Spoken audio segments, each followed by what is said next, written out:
Oh, Kurt. Yeah, last year as a rookie, Alshon Jeffery had a really hard time hitting his stride due to injuries. But after an offseason of training with receiving mate Brandon Marshall, these two monsters of the Midway are taking the NFL by storm.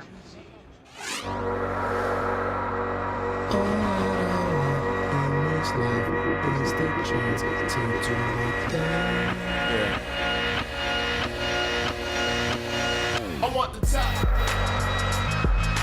All my people right there in the back of the spot. I need the top. Leading wide receiver duo in yards and receptions. Great comment from you, I read. Before, it was all about being the best wide receiver.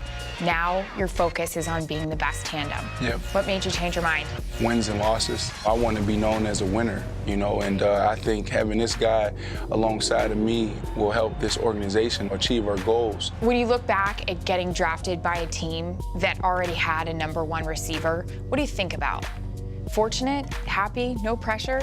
I mean, that's the best fit for me. It was the right situation. I mean, a guy like Brandon I can learn from, he's already making plays, and he's like, wow, man, I got to do the same thing. Could you see maybe any of yourself, whether it was fundamentals, when you were a rookie, when you first joined a team? Totally different guys, Really? as far as on and off the field. I didn't start, really adjusting to the deep ball until year 5 or 6 in my career. This guy, he does it naturally, so there's no really comparison between us, just that we make plays. He fires. Marshall. Touchdown. Talk about watching each other on the field. Do you ever catch yourself just shaking your head when you see him make a ridiculous catch?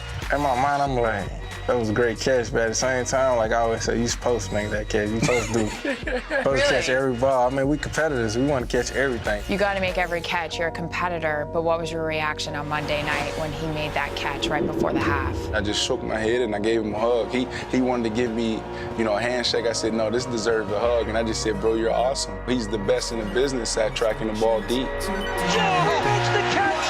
Right corner of the end zone. You have got to be kidding me. He just threw it up and gave me a chance, and at the sideline, I guess it was just a great catch. People just tell me how great it was, but I mean, I just made the play. Josh McCown has been named NFC Offensive Player of the Week and sent immediately to the bench. Top. If you know me, you don't know me. If Jay comes in and obviously is a little rusty, do you guys stick with him? Do you put in Josh? Well, I mean, you got to do anything to win. You got to think about it. He's been out for several weeks now, so it's not going to be a clean game. I can understand how people may think, should they put Jay back in there? But he's our guy, and, we're just going to deal with it and move forward. He's one of the best in the league, and the sky's the limit for Jay.